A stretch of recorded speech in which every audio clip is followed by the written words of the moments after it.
Paul mentions James twice in Galatians, and it's interesting to reconstruct the life of James from the little that we know of him in the New Testament, including Galatians and Acts and elsewhere.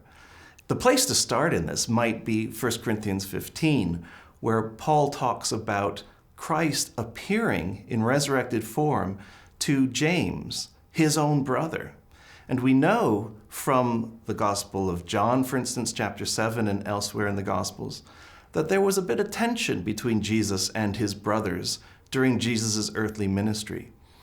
So we can't imagine that James was a follower of Jesus during Jesus' earthly ministry. But a resurrection appearance of Jesus to his own brother seems to have changed all that.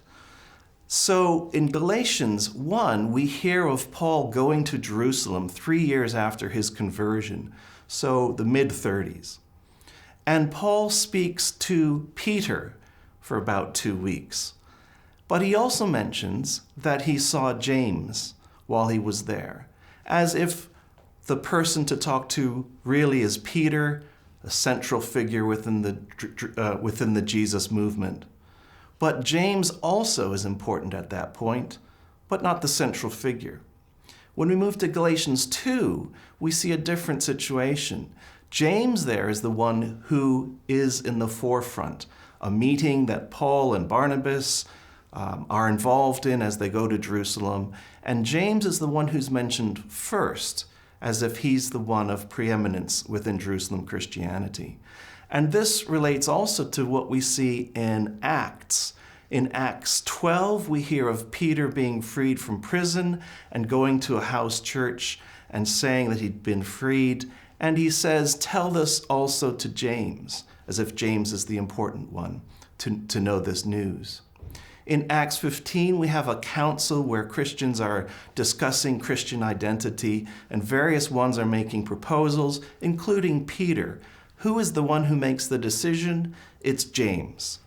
And in chapter 21 of Acts, Paul goes intently to see James, and elders are with him.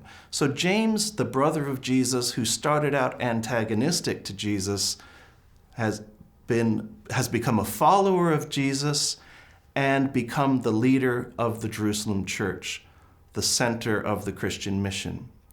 We know of James's death from various sources that recount it in different ways.